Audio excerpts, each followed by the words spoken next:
It's the Real News Network. I'm Sharmini Pires coming to you from Baltimore. Germany is preparing for a general election on September 24th.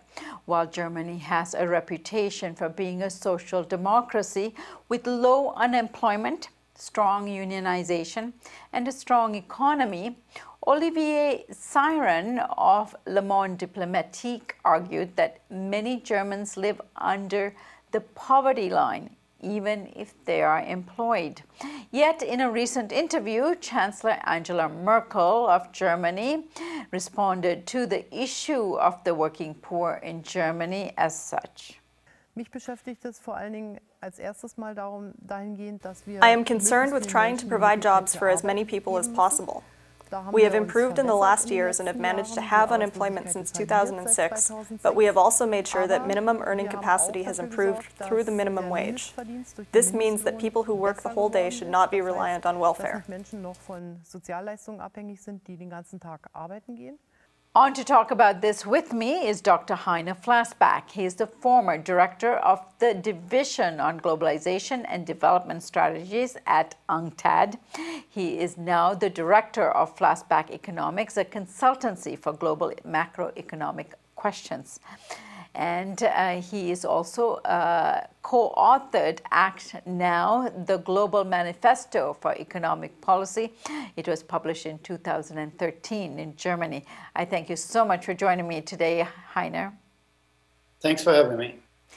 So, Heiner, let's start off with that clip we had of Chancellor Angela Merkel. Do you tend to agree that Germany has improved and managed unemployment, as she says?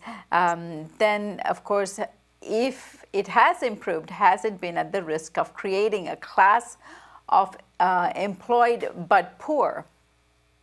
Yeah, no, it's not true. Let me say it's not true. It's a bit longer story. Let me explain a bit from the beginning. What Angela Merkel says is an ideology. It's an ideology of her party, but also it's affecting the Social Democrats that says, so if you go for a policy that reduces unemployment, this is the best kind of social policy that you can have. And even if people suffer or if wages fall, this is then absolutely necessary and is justified because falling wages do a good thing, produce a good thing, namely more jobs, which is not true. You see, this is important to understand. It's not true. In the case of Germany, what has happened when Germany has reduced its wages to quite an extent at the beginning of this century, and then what happened, Germany got the opportunity that it was in the currency union, and inside the currency union, it has gone for a kind of beggar thy neighbor policy, which means Germany has, with its reduction of labor costs, it has improved its competitiveness at the expense of its neighbors. And that is why we have Euro crisis today and for the last 10 years, so to say. But Germany is doing better in so far. But this is not a recipe for all the countries in the world, not for a big country, not for a big closed economy like the United States or the Europe as a whole. It was just, so to say, an opportunity that Germany took, and it violated by this at least the implicit rules of the monetary union. Now the situation is such that Germany indeed has rather low unemployment compared with the other Europeans. Unemployment is falling very slowly, but it's falling quite steadily. But it is not, so to say, the immediate result of the reduction of the social contributions to the poorer people or the reduction of the wages. It's mainly the result of Germany's huge export surplus that we have now, which, as I said, cannot be copied by other countries. Right. Now, Germany is, of course, surrounded by countries with higher median wages, like Austria, Denmark, the Netherlands, France, and even Switzerland. With the European Union allowing citizens of member states to work in any EU country, one would expect that low-wage workers will just leave Germany. Is that your prediction?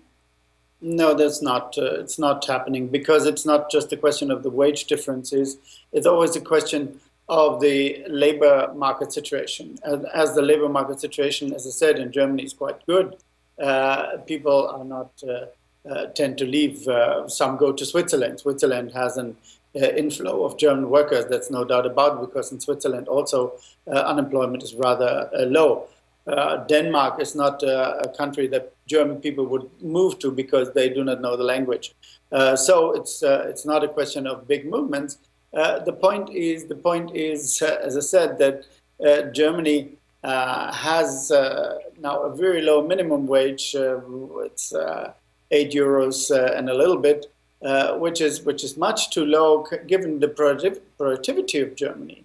So what is necessary in Germany, if Madame Merkel would really be realistic and would not have her ideology of low wages producing jobs, then she would increase the minimum wage. There would be no problem at all, given the very high German productivity. Right. Now, of course, Heiner, you know, all of this is developing as Germany is dealing with a large number of refugees coming into the country that has to be settled and employed.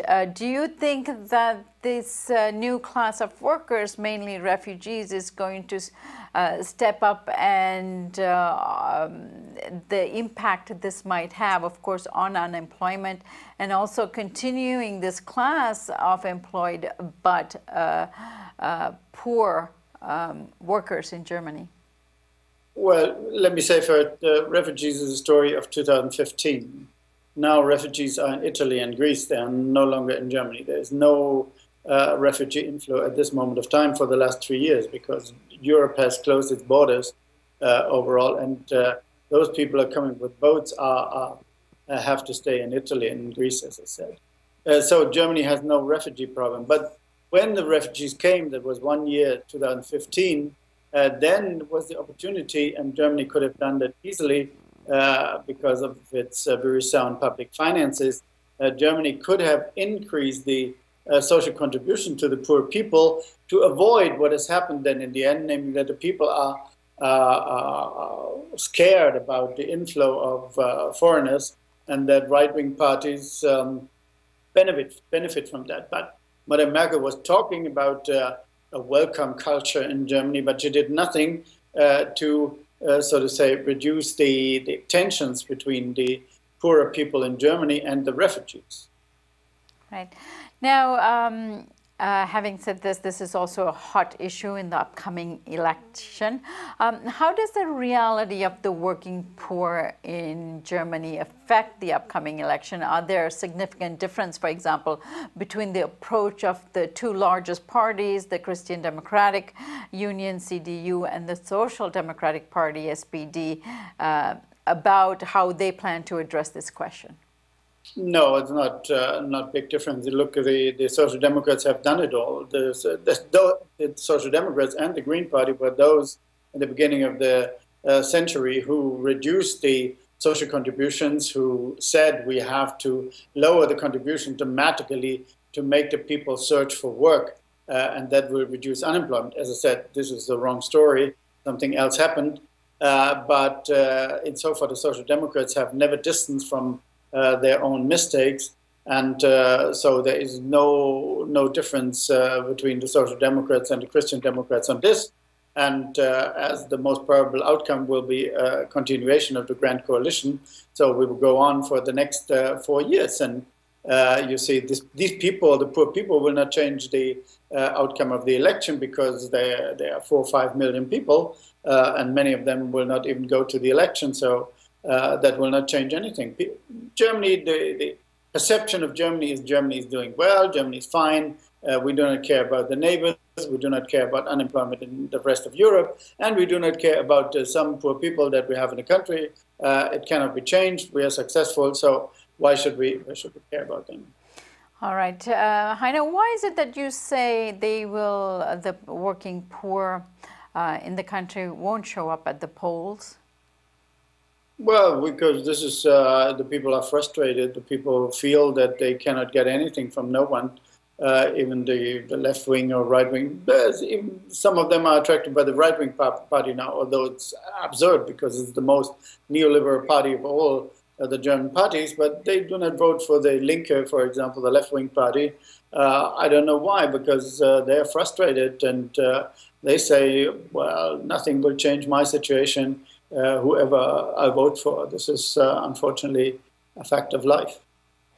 All right, Heiner, thank you so much for joining us, and we hope to have you back next week as we lead up to the elections in Germany taking place on September 24th. Okay, thank you for the invitation. And thank you for joining us on the Real News Network.